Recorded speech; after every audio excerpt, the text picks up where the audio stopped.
आपसे आपकी कीमती राय जानने की कोशिश करें। यूनिफॉर्म सिविल कोड जो कि बहुत से लोगों के लिए उम्मीद भी है और बहुत से लोग इससे डर रहे हैं, घबरा रहे हैं।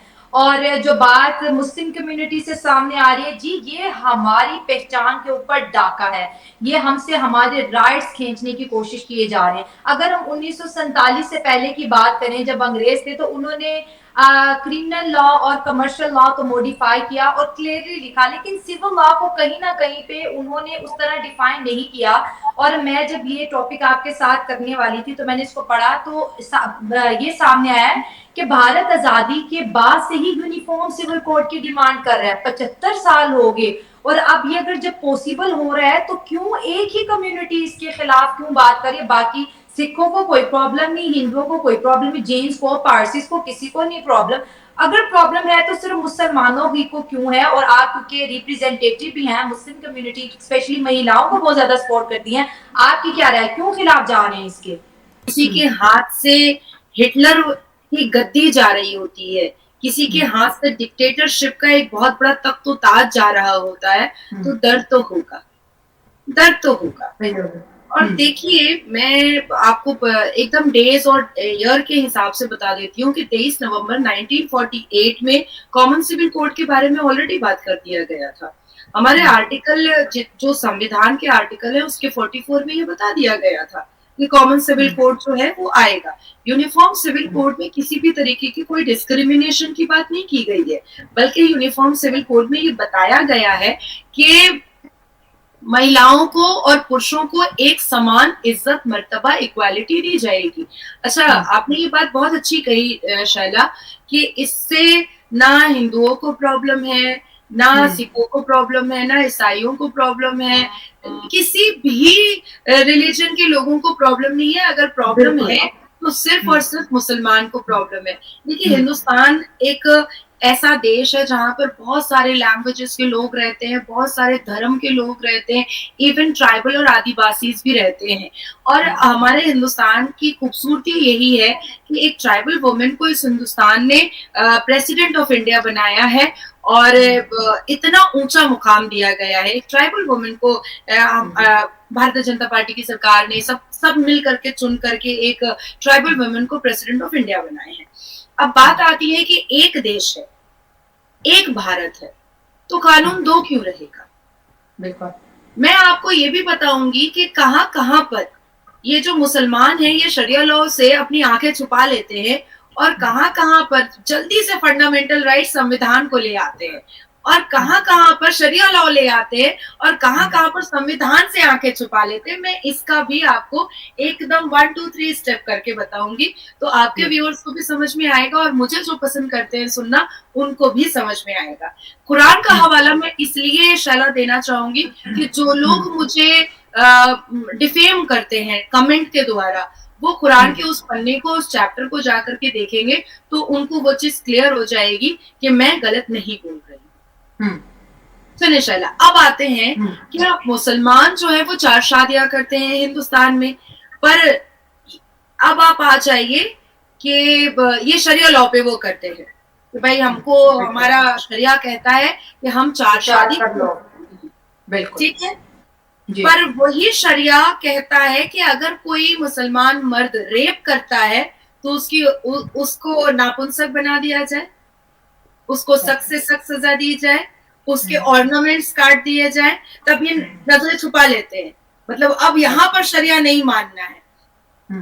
मुसलमान जो है बड़े आराम से धड़ल्ले से तलाक देता है, तलाक कर देता है। हाँ। मेरा पूछना है कि निकाह 3 बार पूछ करके मुल्ला, जोर आवाज में बोलिए, कबूल है, जोर आवाज में बोलिए।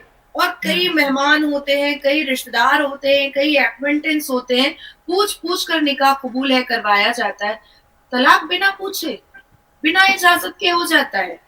अब इस पे मैं आती हूँ शरिया लॉ पे, और फिर कैसे कैसे मुसलमान जो है लोगों को बेवकूफ बना रहे हैं। सिर्फ मुस्लिम कम्युनिटी को नहीं बल्कि अदर कम्युनिटीज को भी बेवकूफ बनाते हैं। शरिया कहता है कि तलाक की इद्दत से लेकर के वो लड़की जब तक दूसरी शादी करके दूसरे घर में ना बस जाए तब तक आपको उसका दाना पानी और खर्चा देना पड़ेगा। अब क्योंकि इनको खर्चा देना पड़ेगा, इसलिए नहीं ये मानते इसको।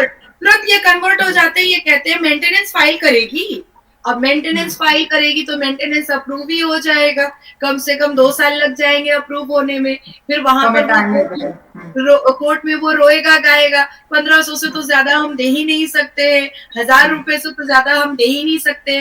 तो आप सोचो कि कहाँ कहाँ पर ये मौलवी मुल्ला लोगों को बेवकूफ बनाते हैं, और हर एक कास्ट और क्रीड को बेवकूफ बनाते हैं। जहां पर इनको फ्लेक्सिबिलिटी मिलती है ये शरिया लॉ ले आते हैं, जहां इनको फ्लेक्सिबिलिटी नहीं मिलती है वो संविधान को मानने लगते हैं।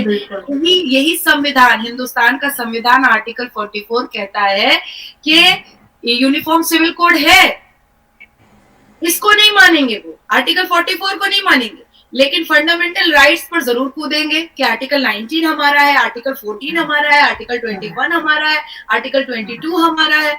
भैया तुम उसी संविधान के आर्टिकल 44 को नहीं मान रहे हो, पर जो फंडामेंटल राइट्स है उसको, उसके लिए तुम आर्टिकल चिल्ला रहे हो। तो ये हुई एक टॉपिक। अब देखिए कि एक भारत है, एक भारत में एक मुस्लिम कम्युनिटी का जो मर्द है वो फैसिलिटीज उठाता है कि वो 4 शादियां करता है और अपने बिस्तर का 4 सेक्स टॉय रखता है। लेकिन वहीं पर देखिए हिंदुओं की सिविलाइजेशन को, कि वो एक शादी में बंधे होते हैं और जैसे ही दूसरी शादी करते हैं उनके ऊपर सेक्शन 494 और 7 इयर्स का पनिशमेंट लग जाता है। राइट, आप सोचो कितनी फैसिलिटीज ये शरिया लॉ से लेते हैं। एक मुसलमान मर्द जब अपनी बेटी की उम्र की या माइनर लड़की से शादी करता है तो वो कहता है हाँ उसके पीरियड्स स्टार्ट हो गए हैं, शादी हो सकती है, निकाह जायज है। शरिया कहता है कि जायज है। जायज है ये। लेकिन ये जो बाकी चीजें हैं ये सलाह है, देखिए ये सलाह है। अगर मुझे दुरुस्त कीजिए। अगर आप पढ़ेंगी, मैं आपको बताऊं, बहुत सारा धुंध दूर हो सकता है। मैं आपको कुरान शरीफ ला के दूंगा, बुखारी शरीफ ला के दूंगा, तिरमिज़ी जब हिंदी में भी छप गई है वो हमारे यहाँ, और हर धर्म में हर जबान में छपी हुई है। आप उसका मुताला कीजिए, उसके बाद डिबेट कीजिए। रहा सवाल सिविल, ये यकसा सिविल कोड का, इसकी लाने की आवश्यकता क्या है? क्या परेशानी है हिंदुस्तान में? मैं पूछ रही हूँ, यही परेशानी है कि 13 साल की उम्र में बच्ची की शादी ना कर दे कोई मुसलमान, और क्यों नहीं लेना देना? अरे भाई क्या लेना देना भाई? क्यों? हमारे मजहब से आपको क्या लेना देना? माँ बाप राजी है, लड़के वाला राजी है, इसमें आपको मुदाखलत करने की क्या जरूरत है? यही तो है आपका। ये सर एक मिनट सर, आप जिस सड़क पर चलते हैं, वो जो पानी पीते हैं आपके घर आता है, तमाम चीजें होती हैं, कई सुविधाएं होती हैं, वेलफेयर स्टेट के तौर पर कई सब्सिडीज मिलती हैं, कई सेवाएं मिलती हैं। टैक्स देते हैं? नहीं, एक मिनट, हर मुसलमान या हर हिंदू या हर नागरिक टैक्स नहीं देता है, लेकिन वो हर सबके लिए देता होता है। है। सिविल कोड अच्छा, का इसकी लाने आप की चाहते हैं कि आवश्यकता क्या बेटियों को, है? आप क्या चाहते हैं, परेशानी है हिंदुस्तान नहीं, में? मैं पूछ रही क्या हूँ, यही आपने परेशानी है कि सोचा 13 साल की था? उम्र में बच्ची की शादी ना कर दे कोई आपको मुसलमान, क्या लेना और देना? और माँ क्यों बाप नहीं राजी लेना है? देना? अरे आपको भाई क्या लेना देना भाई? क्यों? हमारे मजहब से आपको क्या लेना देना? अरे? माँ बाप राजी है, लड़के वाला राजी है, इसमें आपको मुदाखलत करने की क्या जरूरत है? यही तो है आपका। ये सर गलत है एक मिनट सर, आप ये तो रेप कर रहे हैं अभी तक इंडियन गवर्नमेंट को। तो मैं यही बोलूँगा ना, क्या मैं बोला हूँ, अभी जो पास गवर्नमेंट जो किया है, जो भी गवर्नमेंट, अब छोटी ये क्या बोल रहे हैं मौलाना, 13 साल की बच्चा की अगर शादी करे तो वो हमारी प्रॉब्लम है, हमारे जो है शरिया लॉ कह रहा है, मुस्लिम का ये कहना है।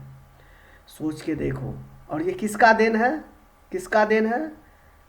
पंडितवा का देन है ये, जिसको नेहरू बोलता है ना, नेहरू खान था वो, इंदिरा खान, नेहरू खान, राहुल खान, प्रियंका खान, ये सब खान है, और इसी का देन है। और अभी ये मुसलमान को ना देखो, ये लोग बहुत यूज़ किया है यार इसको, और इसीलिए अभी तक ये ना, देखो कुछ मुसलमान है जो है वो आगे निकल गया है इधर उधर करके ना, बाकी का जो 80% मुसलमान इंडिया का है ना, उसकी स्थिति क्या है, उनके बच्चा, उनको कुछ पता ही नहीं है यार। ये लोग सब हुले कर देते हैं, वो लोग उसमें आ जाते हैं। लेकिन अब जो है सरकार ऐसे काम कर रहे हैं और ऐसे तरीक़ा पे वो ऐसे रास्ते वो अब आजमाए हैं, जो अब ये लोग की जो है ना घर बंद होने वाले हैं, इसके घर अब नहीं चलने वाले, नहीं चलने वाले। इसलिए नहीं चलने वाले कि जो पता है पसमानदा मुसलमान मतलब क्या, वो छोटे जो है तबके के आदमी हैं, वो अभी भी यार उनके पास ऐसा, ये लोग को पता थोड़े है दुनिया में क्या चल रहा है, उसको पता नहीं। और ऐसे ऐसे मुल्ला ये क्या करते हैं, जो 12 वर्ष 13 वर्ष की लड़की हो गई ना, उनके साथ 40 वर्ष की लड़का 50 वर्ष की लड़का अपना बाप बेटा बेटी से शादी कर लेता है, और यही काम अभी तक कर रहा है। और ये चीज़ क्या करता है ना, इसकी कोई जो है रिकॉर्ड तो होता नहीं कोर्ट में, इसकी कोई जो है जाकर के ये लोग जो है रजिस्ट्रेशन कराते नहीं हैं। तो रजिस्ट्रेशन नहीं कराएंगे तो दुनिया को पता चलेगा नहीं, और वही 12 वर्ष 13 वर्ष की लड़की 14 वर्ष की लड़की के साथ ये शादी कर लेते हैं, और जब तक में वो 18 वर्ष होता है तब तक में 3-4 बच्चे की माँ हो जाती है। मतलब ऐसे शरीर, मतलब पता नहीं चलता ये, और मर भी जाती है। बहुत ऐसे ऐसे मतलब 80% ऐसा चल रहा है। और अभी ये मुल्ला क्या बोल रहा है, ये हमारी प्रॉब्लम है, ये हमारी प्रॉब्लम है, ये क्या बोल रहे, इसके पास बेटी भी है। वो देखो ये सब जो है ना, ये कुछ नहीं, ये बिल्कुल अभी वैसे भी गवर्नमेंट ऐसे है इंडिया में जो इसकी तो नाना याद दिला देंगे, ऐसी गवर्नमेंट बैठा पड़ा है ना। ये जो आज सोच रहा है ना, इसके उसके सामने में ये तो कुछ नहीं, कीड़े मकोड़े हैं उनके सामने में। उनको पता है जो हम क्या करना है और नहीं करना है। और वैसे भी यूसीसी की बात है तो इसका परपितामा भी नहीं रोक पाएगा ये मुल्ला का, जितना भी मुल्ला ये ऑल इंडिया है ना काउंसिल इस्लामिक लॉ समथिंग क्या है, वो कुछ भी कर दे ये अब नहीं रोक पाएंगे। और यूसीसी आएगा ही इंडिया के अंदर, और एक देश एक कानून, ये बात है, और ऐसा होना भी चाहिए ऐसे ही। और इसी जो है ये पे चल रहा है। अच्छा ठीक है, अभी जो है एक मैं अभी डिबेट को जो है मैं लाऊंगा अभी फिर से, और वो डिबेट को देखो उस पर क्या चल रहा है, फिर जो है आपको पता चलेगा जो दुनिया क्या चल रही है। वो डिबेट में आप देखो, वो लड़की दोनों खान है, मतलब एक जो है पीओके पाकिस्तान से है, पाक ऑक्युपाइड कश्मीर, और एक जो है हमारे इंडिया की कश्मीर की साइड है। दोनों की डिबेट आप देखना, और उसमें क्या सच्चाई बात, वो लोग मैच्योरिटी कर रहे हैं, वो बच्चा लोग है वो, बट उसमें मैच्योरिटी मुझे दिख रहा है। और उनको पता है क्योंकि वो पढ़ी लिखी है ना। इंडिया से बाहर वो लड़की शायद स्पेन भी जा करके स्पेन में पढ़ाई उढ़ाई करके ना, उसके बाद इंडिया जो है लौटी है वो, और अभी जो है लॉ की पढ़ाई करके वो लौटी, और अभी जो है वो ये काम इस पर कर रही है। उनको पता है दुनिया क्या चल रहा है ना। तो ये डिबेट को देखिए, और उसके बाद जो है आपको ये पता चलेगा जो क्या चल रहा है और नहीं चल रहा है दुनिया में। और यूसीसी की बात है तो कोई रोकने वाला ही कहाँ है, कोई नहीं रोकने वाला है ना। जितनी वोट 100 क्या कहते हैं 360-65 चाहिए जो बीजेपी के पास है, तो रोकने वाला कौन है, कोई नहीं। 330 ऑलरेडी है, और उसमें जो है 30-32 और जोड़ना है। तो जदयू जो है वो आपको जो है समर्थन किया है, क्या कहते हैं आम आदमी पार्टी, वो भी समर्थन किया है, बट उनके पास वोट कम है ना, नहीं है। बट और भी तो उनके पास फुल बहुमत है बीजेपी के पास, उनको रोकने वाला है ही नहीं कोई। सुप्रीम कोर्ट भी जब बोल रहा है 44 जो है हमारी आर्टिकल जिसमें इसकी वर्णन किया गया है, तो फिर हमें कौन रोकेगा, कोई नहीं रोकने वाले हैं। तो ये देखो आप, वहीं पर आप हिंदुओं की सिविलाइजेशन को और हिंदुओं की सभ्यता को देखिए कि उन्होंने एक्सेप्ट किया है कि अगर कोई हिंदू मर्द बहुत कम एज की लड़की से माइनर से शादी करता है तो उसके ऊपर पॉक्सो के एक्ट लगते हैं, जुवेनाइल रेप के एक्ट लगते हैं, और उसको पूरी जिंदगी जेल में रहना पड़ता है। जबरदस्त। तो आप सोचो कि एक तरफ हिंदू धर्म जो है वो अपने जितने भी इडियोटिक रिचुअल्स थे उसके अगेंस्ट में उन्होंने खुद आवाज उठाया है। सती प्रथा उन्होंने बंद किया, चाइल्ड मैरिज एक्ट उन्होंने बंद किया, विडो एक्ट उन्होंने लाया कि विधवाएं भी दोबारा शादी कर सकती हैं, डोमेस्टिक वायलेंस एक्ट में हिंदुओं ने बहुत बहुत अप्रिशिएट किया, डाउरी एक्ट में हिंदुओं ने बहुत अप्रिशिएट किया कि डाउरी नहीं लेना चाहिए, ना हम लेंगे, ना हम लेने के लिए बोलेंगे और ना हम लेंगे। लेकिन हमारा कुरान कहता है कि जहेज लेना नहीं है, पर देखिए मुसलमान कूद के जहेज लेता है, कूद के जहेज लेता है, वहां पर वो शरिया भूल जाता है। तो अब आप मुझे बताओ कि हिंदू के संस्कार, हिंदू की सभ्यता, हिंदू के जो संस्कृति है बीवी महारानी की तरह रहती है,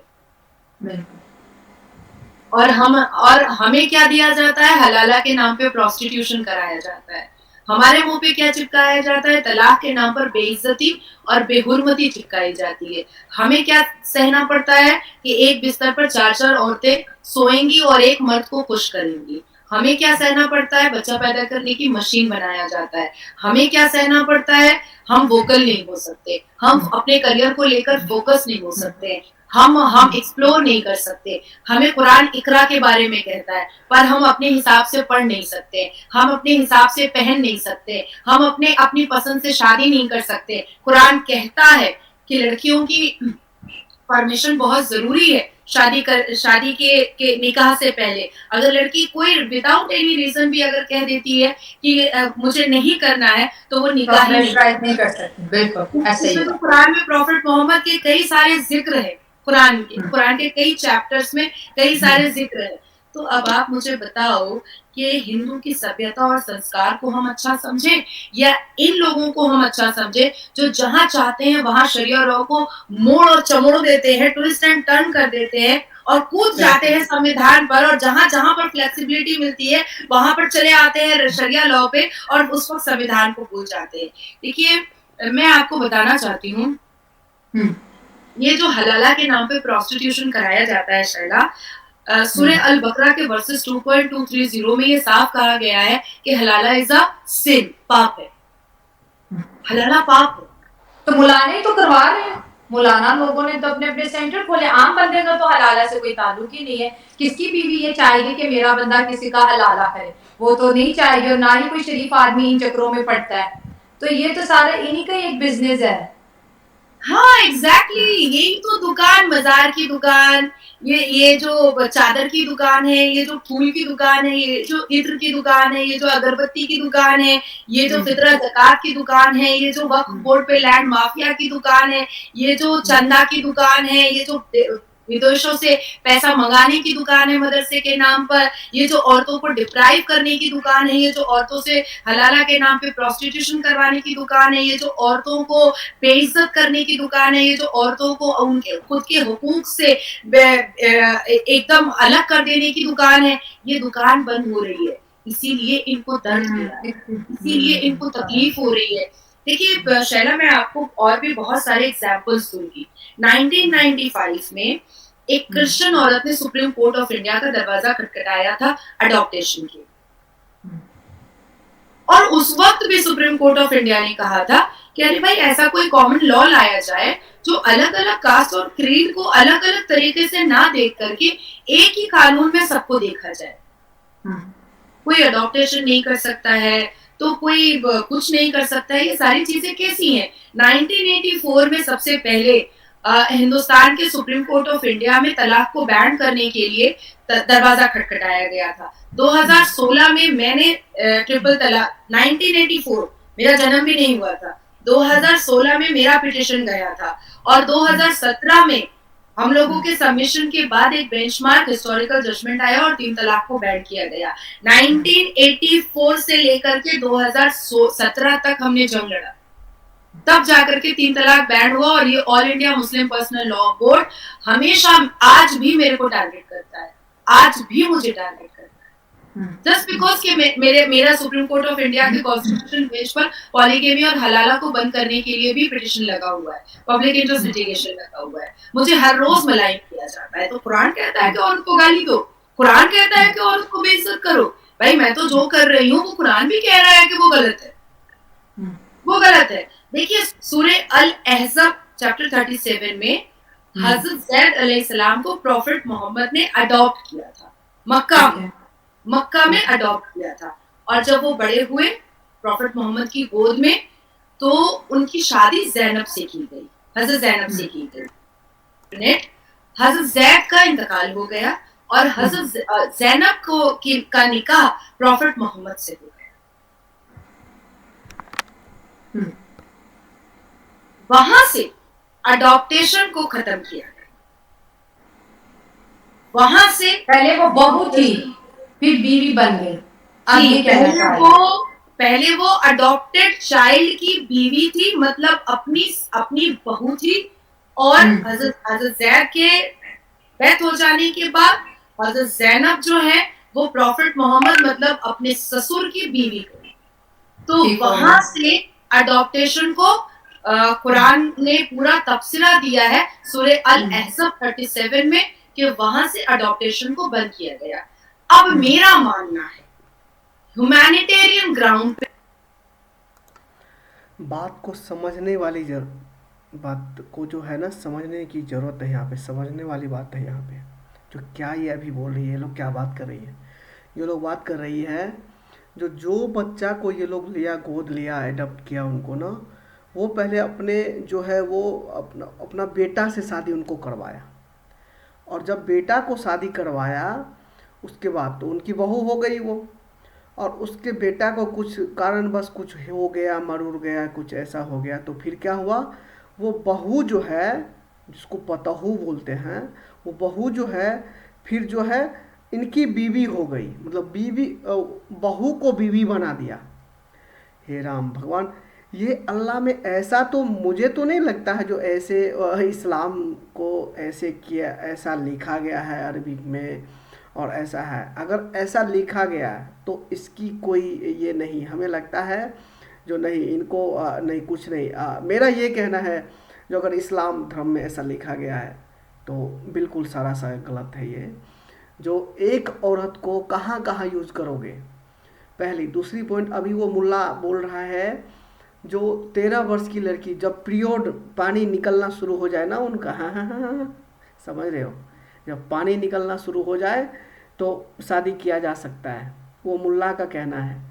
अब बताओ यार, कितनी छोटी होती है, उनकी पीरियड आ गई और उस पर उनको वो देख करके उनका शादी करोगे यार, वो बच्चा उनको कैसे, उनके शरीर पे तो कभी भी भावंश नहीं होगा यार, कभी भी नहीं होता। और इसीलिए मैं देखता हूँ आज मुसलमान जो पासमंदा मुसलमान ऐसा बोला जाता है ना, वो वही लोग हैं। और ये कुछ मुल्ला लोग हैं ना इंडिया के अंदर, वो उनका अब जो है उनको पता है 3 तलाक बंद हुआ, मतलब उनकी बाजार बंद हो रहे हैं, उनकी पेट पे अब लात मर गया ना। ऐसे देखो, सिर्फ मुसलमान में नहीं है, कुछ हिंदू में भी ऐसे आदमी है जो उनकी बाजार बंद हो रही है ना, तो बाजार कोई कैसे बंद होने देगा, तो उसकी विरोध के लिए तो शाहीन बाग जैसा कोशिश करेगा। बट अभी जो गवर्नमेंट ऐसे हैं, कहीं भी नहीं। एक बार हो गया बाय मिस्टेक शाहीन बाग ये लोग बना दिया, और शाहीन बाग में कोई वहाँ पे जो है किसान नहीं था, वहाँ पे सब जो है पंजाबी और कुछ मिला जुला पूरी इंडिया से ना, वो एक जो पॉलिटिक्स से जुड़ा हुआ है वो आदमी, वो लोग वहाँ पे बैठे हुए और वो लोग ऐसे नाटक कर रहे थे। तो ये तो वो पता है, इंडियन गवर्नमेंट कोई बेवकूफ़ नहीं है अभी, प्रेजेंट गवर्नमेंट, और उनको ये पता है जो हमें क्या करना है और कैसे करना है। ये लोग कभी भी जमावड़ा लगने ही नहीं देगा जो ये उनका फ़ायदा उठा लेगा ना, ऐसे नहीं होने वाला, पूरी इंडिया में कहीं नहीं होने वाला है। क्यों? क्योंकि एनएसए जो है, एनएसए को ये सब कमांड दे दिया गया है जहाँ तक मेरे समझ में आ रहा है, और वहाँ पे हर हमेशा जो है एक्टिव हो गया है, एक्टिव है, चाहे किसी की भी गवर्नमेंट स्टेट के अंदर हो, राज्य के अंदर हो, बट वहाँ पे वो जमावड़ा नहीं लगा सकता है, ऐसा है ये। तो अब देखो ये क्या बोल रही है, देखो इस लड़की की बात को समझने वाली बात है, तो ये क्या बात कर रही है। मुझे तो लग रहा है मैच्योरिटी, मुझे तो दिख रहा है लड़की के अंदर, और इनको पता है क्योंकि ये इसके पास एजुकेशन है, नो डाउट ये पढ़ाई की है और एजुकेशन है, और इसलिए आज की डेट में ये डिबेट में आती है और अपनी जो है पॉइंट ऑफ व्यू यहाँ पे रख पाती है और रखती भी है। और ये भी मैं कहना चाहूँगा जो अभी ये लड़की इसीलिए जो है ये डिबेट में आज भी जाती है क्योंकि ये गवर्नमेंट की कारनामा है, वरना ये लोग को कहाँ फ्रीडम था, जो खास करके मुस्लिम समुदाय की लड़की को उसको फ्रीडम कहाँ ये लोग देते थे, फ्रीडम ही नहीं था जो वो आकर के जो है मीडिया के सामने बात करे, जो है कहीं 5 आदमी के बीच में डिबेट करे, इन लोगों को कोई ये नहीं देता था। तो ये है ऐसे और ऐसे कारनामा के कारण जो है ये लोग जिस सड़क पर चलते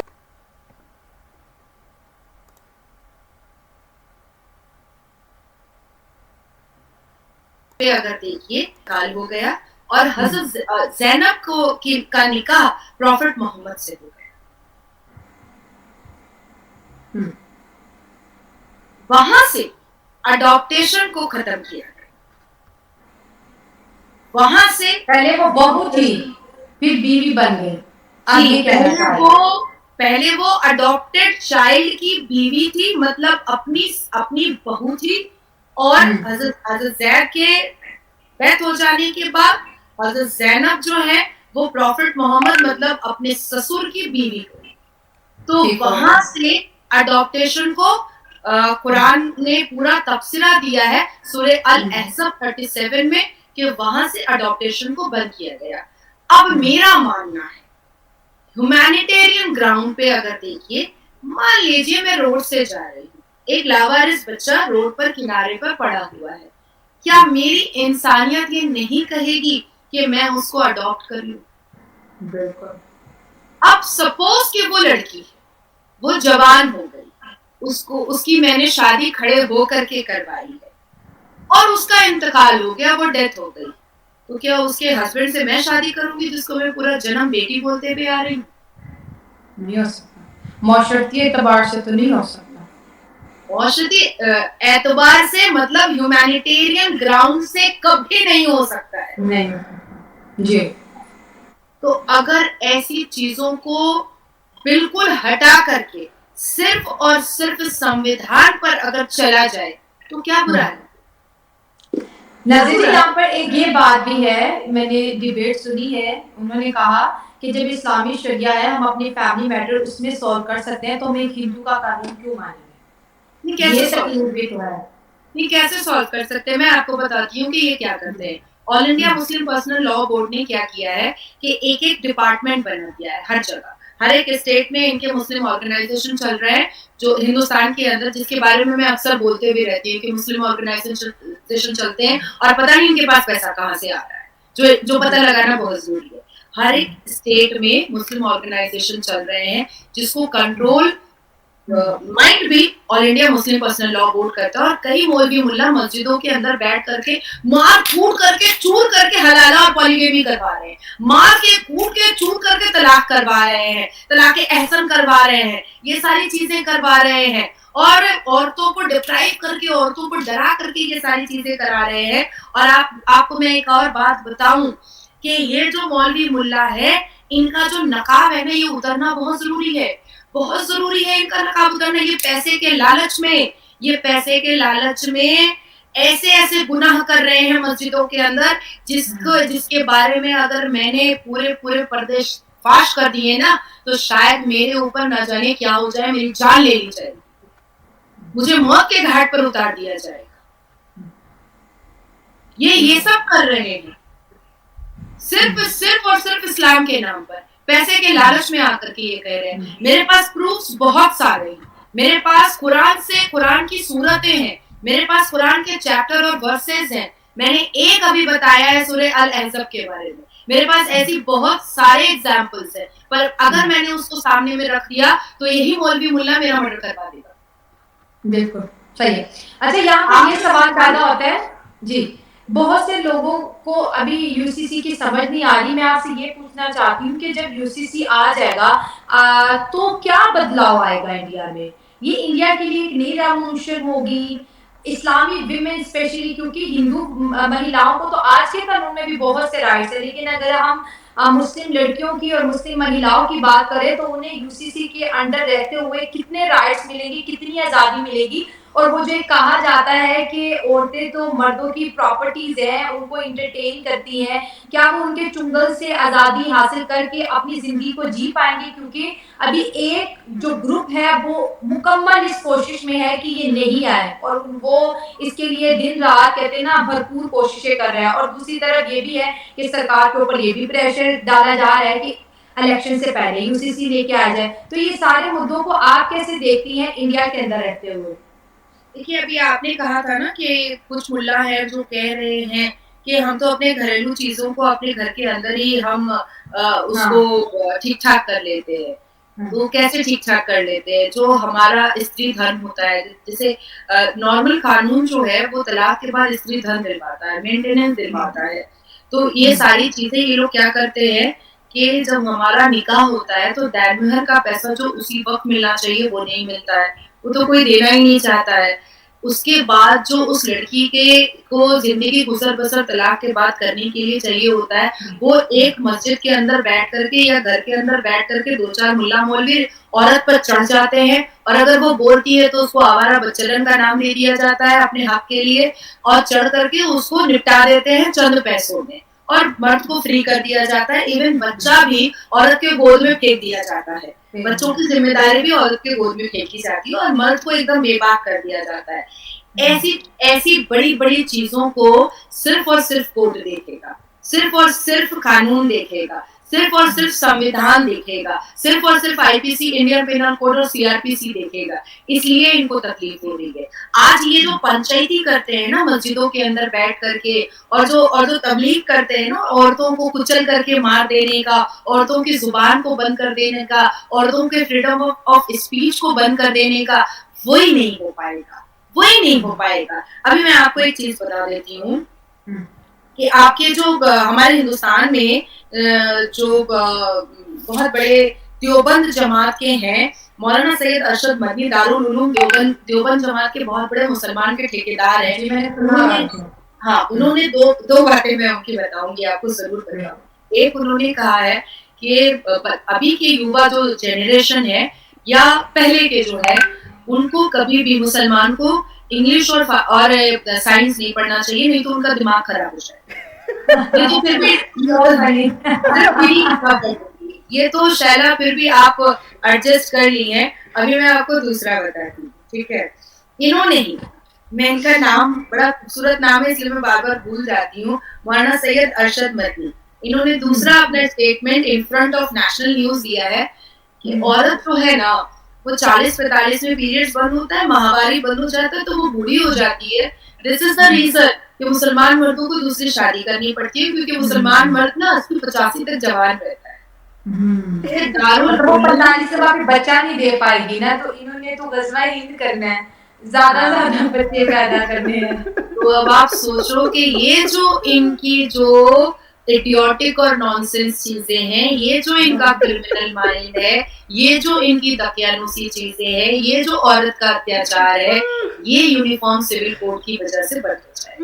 और इसलिए इनके पेट में दर्द, और इनको लूज मोशन नहीं, इनको माइनर हार्ट अटैक आ चुका है। ठीक हो गया। अच्छा, एक सवाल मेरे ज़हन में आपकी बातों से आया है, तो क्या जब यूसीसी आ जाएगा, ये जो कजन मैरिजेस है, चचा के साथ, चचा के बेटे के साथ शादी, मामू के बेटी के साथ शादी, कि इस पे भी रोक लग जाएगा कि ऐसा नहीं होगा, फैमिली में शादियां नहीं होंगी, क्योंकि सब एक कानून के तहत फिर चलेंगे।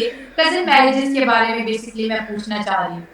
यूसीसी के पर्सनली मैंने जो नोटिस भेजा है, क्योंकि हर एक की राय मांगी गई है, जो 14 जून को ही नोटिस इशू फॉर यूसीसी के लिए एक एप्लीकेशन आया था जिसमें बहुत सारे लोगों की राय मांगी गई थी। तो मैंने अपने जो नोटिस का जो रिप्लाई था उसमें शैला ये लिख करके दिया है कि मुसलमानों में कजन मैरिजेस को बंद किया जाए, ठीक है, और अर्जेंट नोट बंद किया जाए जैसे ही यूसीसी लागू होता है सबसे। क्योंकि देखिए, तलाक मैंने बंद करवा दिया है, पॉलीगैमी हलाला पे मेरा कॉन्स्टिट्यूशन में चल रहा है, तो बहुत सी चीजों के लिए तो मैं अकेले ही काफी हूँ। लेकिन ये जो कजन मैरिजेस जो उसको बंद करवाना बहुत जरूरी है, बहुत ही जरूरी है। क्योंकि कजन मैरिजेस से क्या होता है कि एक जो ब्लड रिलेशन जो होता है, चाचा का बेटा तो मेरे फादर का ब्लड, मेरे चाचा का ब्लड तो एक ही है, तो वो तो भाई बहन हो गए। तो ये बहुत खराब लगता है कि बचपन से हम जिसको भाई बोलते हुए आ रहे हैं, भैया भैया, उसको हम रात में सैया बना लिए। तो ये जो चीज होती है ना, ये इतनी गंद मचाती है। Thank God, thanks to my parents के हम लोगों के खानदान में, पूरे खानदान में ये चीजें, ये सिनेरियो हम लोग नहीं देख पाए। हमारे यहाँ ये चीजें नहीं पाए। हम जितने भी कजन्स थे, जब कहते थे ना आपस में शादियां करो, कहते ये थे यार, तुम लोगों से वैसी वाइब्स ही नहीं आती, हमें इन चक्रों में ही। हम जिसको बचपन से भैया कह रहे हैं उसको हम सैया कैसे बोलेंगे? मतलब this is quite obnoxious and idiotic and nonsense things कि भाई को कैसे हम उसके सामने कपड़े खोल देंगे। तो this is very baseless, this is very obnoxious, this is unpardonable sin as per the scenario, as per the circumstances। देखिए, हमारे कुरान के हिसाब से ना इतनी जंगें हुई हैं, अप्रोक्सीमेटली 1000 से ऊपर जंगें हुई हैं। आप 624 AD देख लो, बैटल ऑफ बदर देख लो, उसके बाद इंक्लूडिंग बैटल ऑफ उदा देख लो जो 625 में हुआ है, खांदाब देख लो 627 में हुआ है, मक्का का बैटल देख लो 630 में हुआ है, एंड हुन्नान का बैटल देख लो 630 में हुआ है। ये सारे बैटल्स में पावर और पोजीशन के लिए ही जंग था, पावर और पोजीशन के लिए जंग था। तो ये जो हम सोचते हैं ना कि इस्लाम बहुत सुकून वाली चीज है, ये जो शरिया है इसमें सारी खूबसूरत चीजें हैं, नहीं, नहीं। अगर बहुत गौर से, बहुत सुकून से, बहुत तरीके से अगर पढ़ा जाए, तो मैंने आज आपको जो सूरह अल अहज़ब बताया है वो भी आपके आंख में खटक गया और हर एक के आंख में खटक जाएगा। ये इन जिस बैटल्स के बारे में मैं आपको बता रही हूँ, इसका भी मैं आपको पूरा विस्तार में बताऊंगी, पर किसी और दिन किसी और टॉपिक को लेकर के बताऊंगी। आज मैंने शेयर किया है, 3 महीना पहले मैंने यूसीसी आपके डिबेट में छेड़ा था, अब हम यूसीसी पे बात कर रहे हैं। अब मैं आपको एक चीज और बताती हूँ जो कुरान के हवाले से ही बताती हूँ। हमारा शरिया कहता है, हमारा इस्लाम कहता है, हमारा कुरान कहता है कि सबसे पहले इस्लाम आया इस दुनिया में, सबसे पहले आदम अलैहिस्सलाम आए थे, बिल्कुल ऐसे ही है। हाँ, ठीक है। लेकिन कहा जाता है कि हिंदू काफिर, हमें सिखाया गया बचपन से कि हिंदू काफिर। बीबी मरियम अलैहिस्सलाम जब प्रेग्नेंट हुई थी तो उनको मलाइन, डिफेम, उनको इंसल्ट नाउजुबिल्लाह किसने किया था? मुसलमान ने किया, मुसलमान ने किया। Prophet Muhammad, just be peace upon him, सल्लल्लाहु अलैहि वसल्लम के सर पर कचरा किसने फेंका? मुसलमान ने फेंका। हजरत इमाम हसन हुसैन जो प्रॉफिट मोहम्मद के ग्रैंडसन थे, उनका कत्ल किसने किया? मुसलमान ने किया। उसके बाद फिर हजरत नूह अलैहिस्सलाम पर जितनी भी उनको जो मलाइन किया गया, जो वो कश्ती बना रहे थे, उनको जो मलाइन किया गया, उनको जो डिफेम किया गया, उनका जो मजाक उड़ाया गया नाउजुबिल्लाह, तो ये किसने उड़ाया? मुसलमान ने उड़ाया। तो आज हिंदुओं को हम काफिर क्यों बोलते हैं, जबकि आप खुद कहते हैं कि इस्लाम कहता है, शरिया कहता है, कुरान कहता है कि सबसे पहले इस्लाम आया था। तो जब मुसलमानों में इतनी सारी बदतर क्वालिटीज खुद ही है कि इतने बड़े बड़े प्रॉफिट और इतने बड़े बड़े प्रॉफिट की बेटियों को जब ये मुसलमानों ने छेड़ा है, छोड़ा नहीं है, तो हम और आप किस गली में, हम और आप किस गली में? नहीं, ये तो है कि सबसे ज्यादा इस दुनिया में अगर देखा जाए तो एक मुसलमान ही दूसरे मुसलमान को मारा पीटा है, किसी और जाति धर्म का नाम नहीं आएगा। जितनी भी जंगें हुई, मुसलमानों ने मुसलमानों को काटा मारा है। लेकिन नाज़िर जी, एक और बात भी यहाँ पर, हमारे जब जायदादें बढ़ती हैं शरिया के तौर पर, तो लड़कों को 2 हिस्से और लड़की को 1 हिस्सा दिया जाता है। तो अब जब यूनिफॉर्म सिविल कोड आएगा तो दोनों को इक्वल मिलेगा। अब इस पे भी हो रहा है कि भाई लड़की को क्यों, वो तो पराए घर की है, वो तो हिस्सा लेके अपने खावन के घर चली जाएगी, हमारे बेटे को क्या मिलेगा? शरिया ठीक है, अगर 6 लाख की प्रॉपर्टी है तो 4 लाख बेटे को दे देंगे और 2 बेटी को। देखिए, मैंने आपको पहले स्टार्टिंग ये इंटरव्यू स्टार्ट होते ही मैंने आपको बताया था कि किस किस तरीके से औरतों को डिप्राइव किया जाए, मुस्लिम औरतों को, हर वो तरीका उनके पास है। अगर वो शरिया लॉ से और मुस्लिम महिलाओं को डिप्राइव नहीं कर पाते तो वो तुरंत टर्न कर जाते हैं संविधान पर और आईपीसी और सीआरपीसी पे, और जब वो आईपीसी सीआरपीसी पे औरतों को डिप्राइव नहीं कर पाते हैं तो वो शरिया लॉ पर चले आते हैं। देखिए, औरतों के जेंडर इक्वालिटी के बारे में यूसीसी कहता है, यूसीसी कहता है कि अडॉप्टेशन को सारे कास्ट एंड क्रीड में एकदम वैल्यू दिया जाए। तो हर वो चीजें जो बहुत इंक्लूसिवनेस पैदा कर रही थी, बहुत कंट्रोवर्सीज पैदा कर रही थी, बहुत डिस्कम्फर्ट पैदा कर रही थी, और मुसलमान मर्द जो बहुत ज्यादा शरिया लॉ को मिसयूज कर रहे थे, वो सारी चीजों को एकदम पार्टली बंद करने की कोशिश की जा रही है। अच्छा, आप देखो कि इसमें कोई भी धर्म के लोग नहीं चिल्ला रहे हैं, सब कह रहे हैं कि भाई यूनिफॉर्म सिविल कोड या कॉमन लॉ मतलब सबके लिए, हिंदुस्तान में जितने हैं, जितने भी कास्ट और क्रीड है, सबके लिए।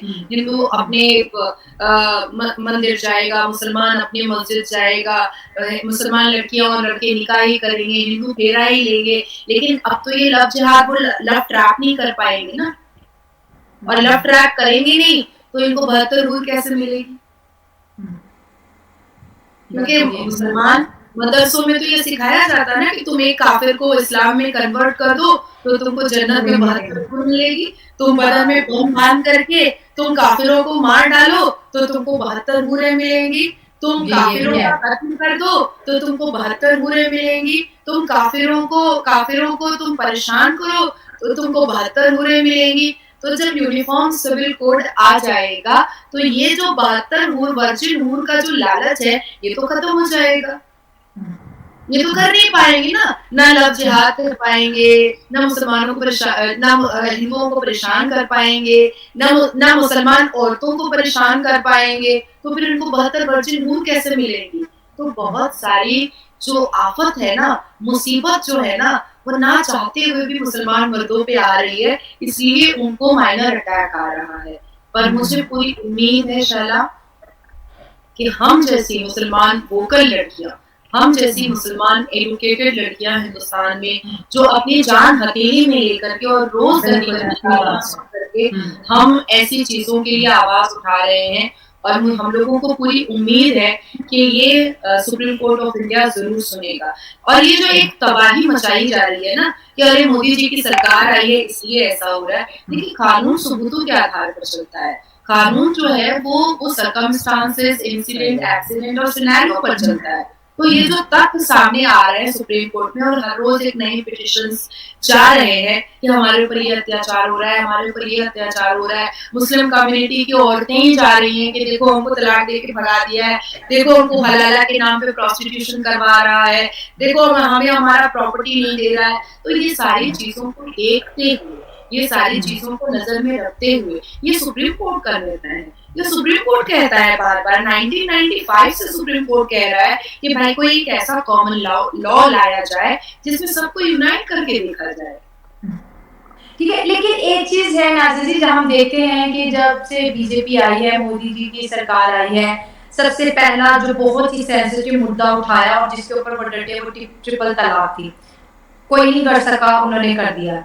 उसके बाद आगे 75 साल 3 जंगें लड़ी इंडिया ने और पाकिस्तान ने कश्मीर को लेके, कोई नहीं हटा सका। इंडिया ने आर्टिकल 70 हटा के कश्मीर का जो मसला था वो सेट असाइड कर दिया, वहां के लोगों की फंडिंग बंद कर दी।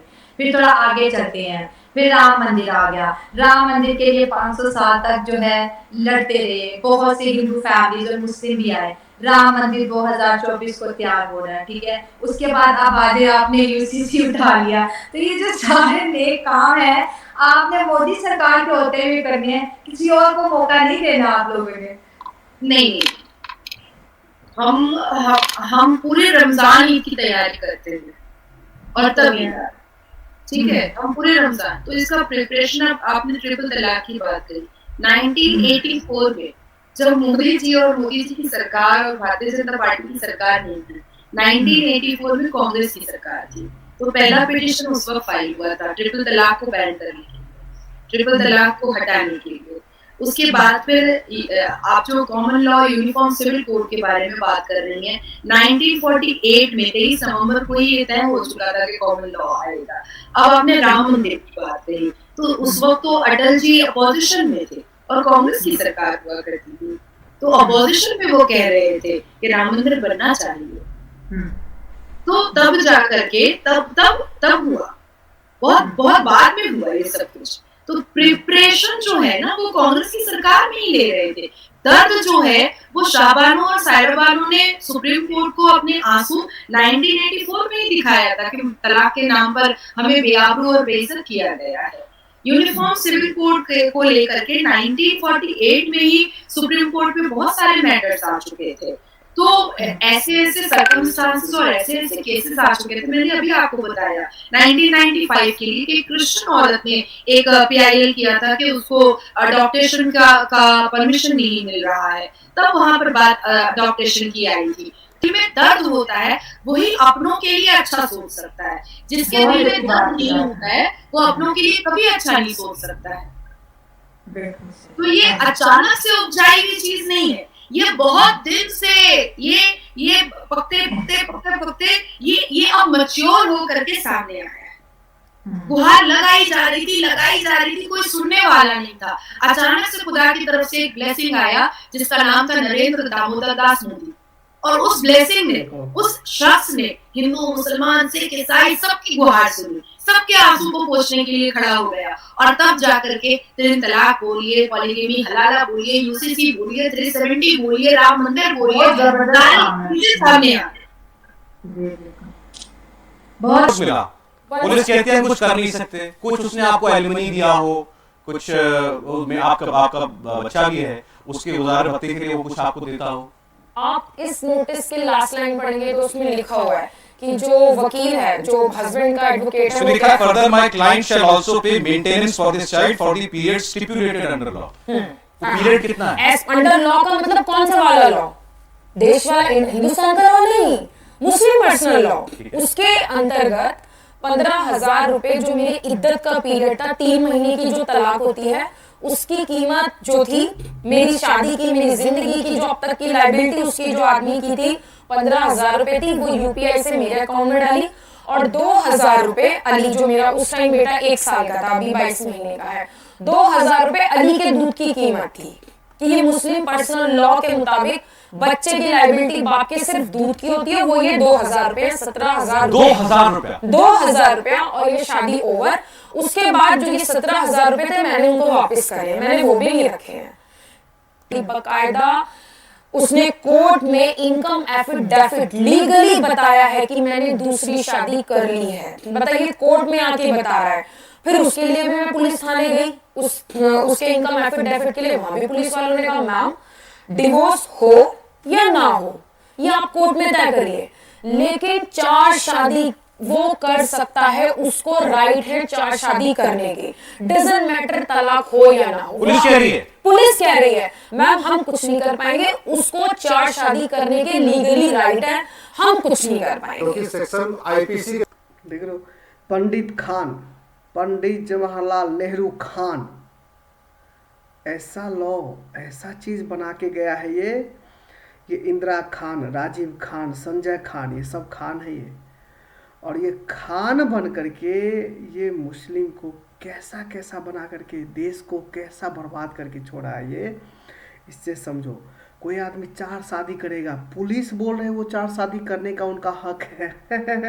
सोच के देखो यार कैसा ये। देखो, मेरा सब इंडियन भाई, हिंदू हो चाहे मुस्लिम, सिख हो चाहे ईसाई, सबसे मेरा नम्र निवेदन है कि आज जो गवर्नमेंट, कोई भी पॉलिटिक्स को थोड़ा साइड में रख करके बात करें, जो भी गवर्नमेंट हो और वो ला रही है यूसीसी, तो इस यूसीसी के पक्ष में हम सब आदमी को वोट करना चाहिए, और वो वोट पॉजिटिव करना चाहिए, ताकि ये इस चीज़ से, चाहे देखो किसी की भी बहन हो यार, हमारी भी बहन, तुम्हारी भी बहन, हम सब की है ना, तो इस चीज़ से आगे, हाँ खास करके ये तो मुस्लिम में ही है, तो ये पॉजिटिव वोट इसलिए मैं कह रहा हूँ आप लोग डालें और सपोर्ट करें, ताकि किसी की जान बच जाए भाई यार। किसी की, आप सोच के देखो, शादी कर लिया, शादी करके 2-3 साल के 5 साल के बाद उनके 1-2 बच्चे हो जाते हैं, और उनके बाद उनको बोल देता है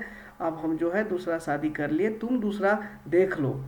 अब ओबियसली है, जब लड़की को 2-3 बच्चे हो गए हैं, ओबियसली लड़का नहीं मिलेगा उनके लिए, और कोई भी लड़का क्यों जाएगा यार, जब इतना ऐसा इस्लाम ऐसा लॉ बना दिया है, शरिया लॉ के तहत, जो जितने हैं 4 शादी कर सकता है।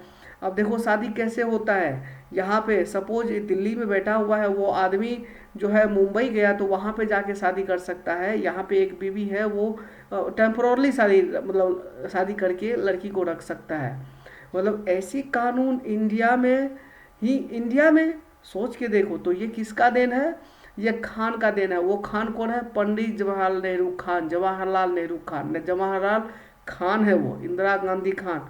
और ये अभी जो लड़की का मैंने आपने डिबेट सुना ना, देखो इनकी भावना से, इनकी एक्सप्रेशन से, इसकी आइज ग्लेंस से, इसकी बोलने की द वे सी टॉक है ना, उससे ऐसा लगता है जो इसके अंदर कितनी ये गुस्सा में, इनकी खून कैसे उबल रहे हैं अंदर से। बट ये लड़की है, कर क्या पाएगी? अपनी कोशिश तो ज़रूर कर रही है। होप ये सक्सेस होएगी, उस लड़की, उस मुस्लिम लड़की को अपनी जो है ये, उनको जो है ये जजमेंट दिलाने में ये सक्सेस होगी, ये कंफर्म है इस चीज़ से। तो ऐसा है ये, और मुझे नहीं लगता है यार किसी की भी बहन हो ऐसे कैसे कर सकता है ये मुल्ला मौलवी मिल करके अपने 2 रुपये के चलते किसी लड़की को बर्बाद कर देना, उसकी लाइफ को इधर से उधर कर देना, है ना, उसको पढ़ाई। इसीलिए ये लोग कहता है मदरसा में भेजो। मदरसा में ये यही चीज़ सिखाता है और सिखा करके लड़की को मदरसा से बाहर नहीं पढ़ने के लिए नहीं भेजते हैं ये लोग। क्यों? क्योंकि बाहर बढ़ेंगे, पढ़ने के लिए भेजेंगे, वो पढ़ लिख लेंगे तो फिर ये इनके बिस्तर का जो है सेक्स टॉय नहीं बन पाएगा।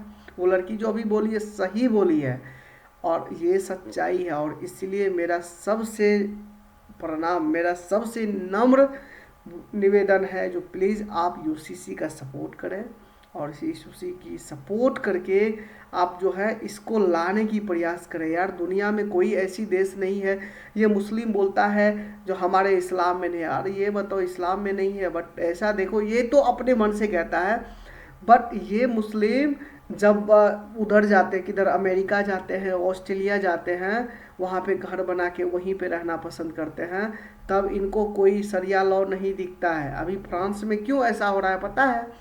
फ्रांस में इसलिए हो रहा है ताकि वहाँ की गवर्नमेंट ने छूट दे दी, जो भी आएगा सब आ जाओ और यहाँ पे रहो, कोई दिक्कत नहीं। और आज हो रहा है क्या, कितने जल गए, फ्रांस को जला दिया। इसीलिए मेरा ये कहना है यूसीसी ज़रूरी है, चाहे हिंदू हो, चाहे मुस्लिम, चाहे सिख, चाहे ईसाई, सबकी राइट इक्वल होना चाहिए यार।